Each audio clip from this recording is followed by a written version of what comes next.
بسم اللہ الرحمن الرحیم۔ شروع اللہ کے ببرکت نام سے جو بڑا مہربان اور نہایت رحم کرنے والا ہے۔ سننے اور دیکھنے والوں کو السلام علیکم۔ امید کرتی ہوں کہ آپ سب لوگ خیریت سے ہوں گے۔ آج کی اس ویڈیو میں ذکر و تلاوت کی حلاوت و طاقت کے بارے میں بیان ہوگا کہ اللہ تعالیٰ کے ذکر میں کتنی طاقت ہے۔ اس کے بارے میں ایک شعر عرض کرتی ہوں۔ کافر ہے تو شمشیر پہ کرتا ہے بھروسہ، کافر ہے تو شمشیر پہ کرتا ہے بھروسہ، مومن ہے تو بے تیغ بھی لڑتا ہے سپاہی۔ نزول قرآن کے وقت اللہ تعالیٰ کے رسول صلی اللہ علیہ وآلہ وسلم کی کیا کیفیت تھی، اس کے بارے میں بات کی جائے گی۔ قرآن کی عظمت و جلالت اور اس کی بڑائی و بزرگی کا اندازہ اس بات سے لگائیے کہ حدیث میں آتا ہے، حضرت عائشہ صدیقہ رضی اللہ تعالیٰ عنہا نے فرمایا کہ میں نے اللہ کے رسول کو دیکھا کہ سخت سردی کے دنوں میں بھی آپ پر جب وحی نازل ہوتی تو وحی کے ختم ہونے کے بعد آپ کی پیشانی پر سے پسینہ بہنے لگتا۔ حضرت یلی بن امیہ فرماتے ہیں کہ ایک دفعہ نبی کریم صلی اللہ علیہ وآلہ وسلم جارانہ مقام پر تھے۔ ایک صاحب نے عمرے کے بارے میں سوال کیا، آپ پر اسی دوران وحی نازل ہوئی، آپ کو کپڑے سے ڈھانپ دیا گیا۔ حضرت عمر رضی اللہ تعالیٰ عنہ نے مجھے اشارہ کیا کہ آپ پر وحی نازل ہو رہی ہے۔ میں کپڑے میں جھانک کر دیکھا تو آپ کا چہرہ سرخ ہو گیا تھا اور آپ خراٹے لے رہے تھے۔ علامہ نووی نے لکھا ہے کہ آپ پر یہ کیفیت وحی کی شدت کی وجہ سے تھی۔ حضرت عبادہ فرماتے ہیں کہ آپ پر وحی نازل ہوتی تو اس کی وجہ سے آپ کو بوجھ معلوم ہوتا اور تکلیف معلوم ہوتی اور چہرے کا رنگ بدل جاتا۔ ایک اور حدیث میں آیا ہے، حضرت زید بن ثابت رضی اللہ تعالیٰ عنہ فرماتے ہیں کہ میں رسول صلی اللہ علیہ وآلہ وسلم کے بازو تھا کہ آپ کو سکینہ نے ڈھانپ لیا اور آپ کی ران مبارک میری ران پر پڑ گئی تو میں نے محسوس کیا کہ اللہ کے رسول کی ران سے زیادہ کوئی چیز وزنی نہیں ہے۔ غور کیجئے کہ اللہ کی وحی اور اللہ کا کلام کس قدر عظیم چیز ہے کہ نبی کریم صلی اللہ علیہ وآلہ وسلم اس کی وجہ سے سخت سردی میں پسینے میں شرابور ہو جاتے تھے اور آپ کا بدن مبارک اس کے وزن سے وزنی ہو جاتا تھا، حتیٰ کہ صحابہ بھی آپ کے وزن کو محسوس فرماتے تھے۔ چہرہ سرخ ہو جاتا تھا اور خراٹے جیسی آواز زبان مبارک سے نکلتی تھی۔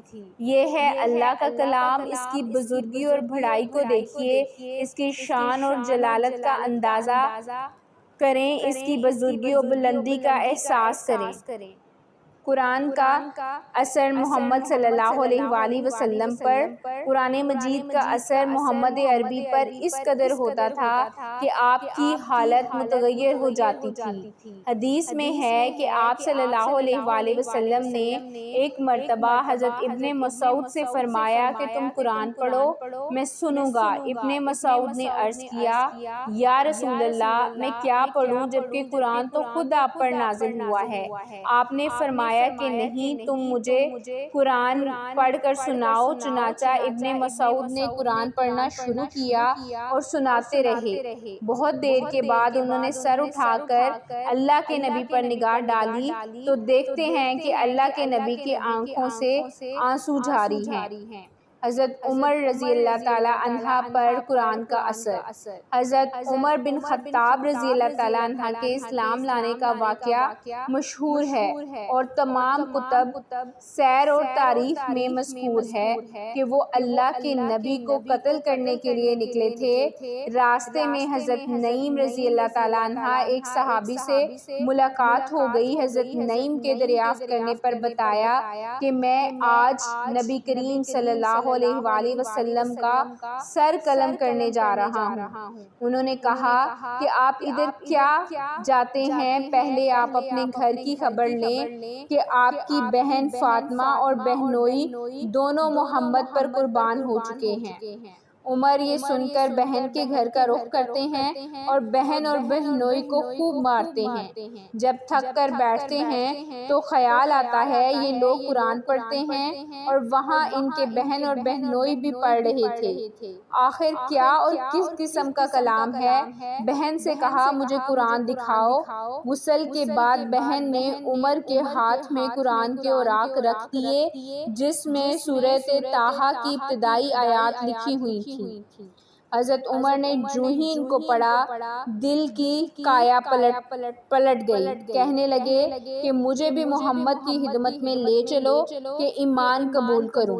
وہ عمر جو محمد کا سر قلم کرنے نکلے تھے، قرآن کی تفسیر سے اپنا سر محمد کے قدموں میں ڈال آئے۔ یہ قرآن کی سحر افرینی اور اعجاز نمائی نہیں تو پھر اور کیا ہے؟ ایک بڑھیا کا قرآن سے عشق۔ حضرت امام عبداللہ ابن مبارک جو جلیل القدر محدث اور رفیع الشان فقہا اور اکابر صوفیاء میں سے ہیں، وہ ایک مرتبہ حج کو گئے۔ حج کے بعد کسی جگہ جا رہے تھے، رستے میں ایک جگہ محسوس ہوا کہ کوئی چیز کپڑے میں لپٹی ہوئی ہے۔ قریب جا کے دیکھا تو محسوس ہوا کوئی انسان ہے۔ انہوں نے سلام کیا تو اس کپڑے کے اندر سے ایک بوڑھی عورت نے جواب دیا۔ امام ابن مبارک نے ان سے مختلف سوالات کیے تو آپ کی حیرت کی انتہا نہ رہی۔ جب اس نے ہر سوال کے جواب میں قرآنی آیات پڑھی جن سے ان سوالات کا جواب نکلتا تھا۔ واقعہ بہت تفصیلی اور لمبا ہے، یہاں چند سوالات اور ان کے جوابات جو ان دونوں کے مابین ہوئے وہ بیان کیے جائیں گے۔ امام صاحب نے پوچھا کہ تم یہاں کیا کر رہی ہو؟ وہ کہنے لگی، ترجمہ ہے، اللہ جس کو گمراہ کر دے اس کا کوئی رہنما نہیں۔ امام صاحب نے سمجھ لیا کہ یہ رستہ بھٹک گئی ہے، اس لیے پوچھا کہاں جانا چاہتی ہو؟ اس عورت نے قرآن کی آیت پڑھی، ترجمہ ہے، پاک ہے وہ ذات جس نے اپنے بندے کو رات کے وقت مسجد حرام سے مسجد اقصیٰ تک سیر کروائی۔ آپ سمجھ گئے کہ یہ مکہ سے بیت المقدس جا رہی ہے اور راستہ بھٹک گئی ہے۔ عبداللہ ابن مبارک نے پوچھا کہ کتنے دن سے یہاں بیٹھی ہو؟ کہنے لگی، ترجمہ ہے، پورے 3 راتوں سے۔ آپ نے پوچھا کیا کچھ کھاؤ گی؟ کہنے لگی، ترجمہ ہے کہ روزوں کو رات تک پورا کرو۔ حضرت ابن مبارک فرماتے ہیں کہ میں راستے میں ترنم سے شعر پڑھنے لگا تو اس بڑھیا نے کہا، ترجمہ ہے، قرآن میں سے جو ہو سکے پڑھو۔ اس طرح جتنے سوالات حضرت ابن مبارک نے کیے، وہ عورت ہر سوال کا جواب قرآن کی آیات سے دیتی رہی۔ جب وہ اس کے بیٹوں کے پاس اس کو پہنچا چکے تو ان سے پوچھا کہ تمہاری ماں کیا قرآن کے علاوہ کچھ نہیں بولتی؟ تو اس کے بیٹوں نے بتایا کہ ہماری ماں نے عہد کیا ہے کہ قرآن کے سوا کچھ نہیں بولوں گی، اور یہی حالت اس کی 40 سال سے ہے۔ اللہ اکبر! کیا عشق و محبت